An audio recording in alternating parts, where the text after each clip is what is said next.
Pokemon Go Community Day is almost here. It's set for October 21st from 2 to 5 p.m. Eastern, and during that 3-hour period, a lot of exciting stuff is going to be going on. Eggs are going to hatch faster, lures are going to last longer, and Beldum is going to become more common as being the special Pokemon for this event. So today I'm going to give you some tips for what I would do to prepare and take action on Community Day if you plan on playing for the full 3 hours and really trying to make the most of the event. I know some people maybe Metagross isn't something that they're super excited about, but for me, I've only caught one Beldum in the entire time that I've been playing the game. So with that in mind, and how rare Beldum is in my area, this is going to be probably my only opportunity to get a Metagross. So I kind of did the math and kind of broke down what I needed to do to have success with this event, and I wanted to pass that on to you.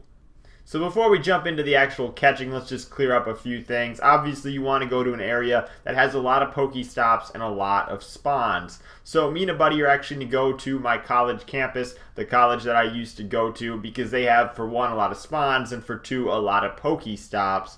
Now that obviously goes without saying. You're going to be running through items as you try to catch these, so replenishing those items as you go along is going to be great. But more importantly, in an area that you think a lot of people are going to be, is going to increase the odds that people are going to have lures put down. I've actually saved up my lures pretty much for the entire time I've been playing the game, because I never really had, a time where I felt like I wanted to use a lure. So I'm actually sitting on like 11 lures that I've gained for free throughout the gameplay. And obviously when you compare using a lure typically for 30 minutes to being able to use it for 3 hours during this event, I'm going to put down all 11 of those lures. And odds are on a college campus, other people are probably going to do the same thing. Plus, we know that typically the Pokemon that appear on lures do have lower CP, which will in turn make them be a bit easier to catch. Now, I don't recommend that you just sit at these lures and just drag in Pokemon off those. No, I'd rather see you put down, 10 lures if you have them, and then walk around between those 10 lures.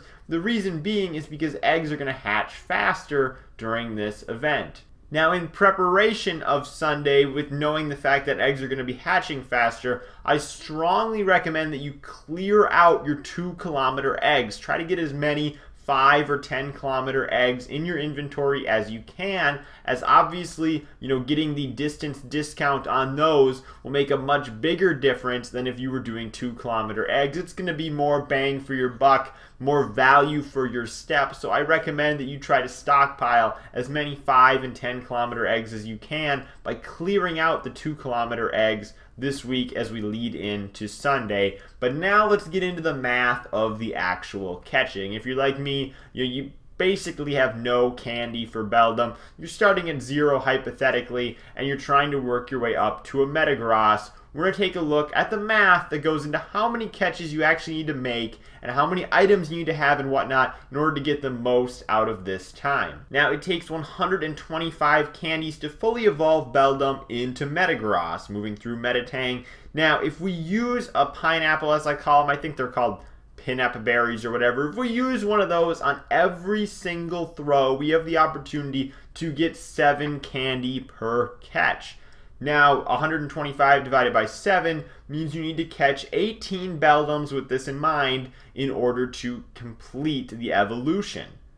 Now, I actually took a look at a Pokemon catch calculator, and you can try this for yourself and put in all the variables that you need to, but I discovered that there is about an 80% catch rate on Beldum if he's leveled 25 and you're throwing with a curveball and an Ultra Ball. I always use an Ultra Ball if I'm going to use a pineapple, and I know that the pineapple is not actually increasing the catch rate, so I do what I can to try to save the berry.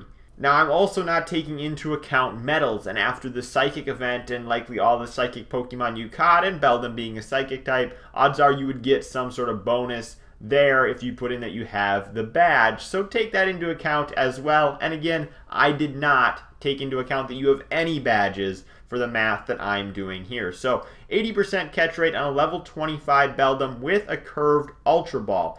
Now this is throwing into about a 75% circle, which is pretty generous. If you waited for it to go down to like a 50% circle, the catch rate would get even higher. If the circle was all the way expanded, it'd be about a 70% catch rate. So regardless, we're in pretty good territory. I'm going to say that you're going to catch Beldum about 75% of the time if you're using a pineapple, an ultra ball, and a curve ball.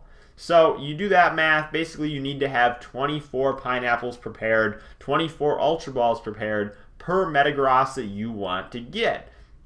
Now if you want to get, 2 Metagrosses and you want to be able to do this system all the way through, you need 48 pineapples, 48 ultra balls. Now that's getting to be kind of a lot of pineapples, at least with the amount of Pokestops in my area. But what I've discovered is it seems like you can get more of those pinup berries, pineapples, whatever you want to call them, actually through gifts. So in the days leading up to the event, I've actually been sending out gifts to as many people on my friends list as I can. They in turn oftentimes will send me back a gift, and then I open up their gift and I can, snag 3-4 pinup berries in a single gift. So that's turned out to be a pretty easy way to do it. And the other thing is, I'm actually on the Ripple in Time quest where you're trying to evolve Umbreon, and once I finish that by the end of the week, I will snag another 15 pinup berries. So pay attention to, if you're still moving through the Celebi quest, the Ripple in Time, pay attention to those and see if you can pick up some pinup berries there as well.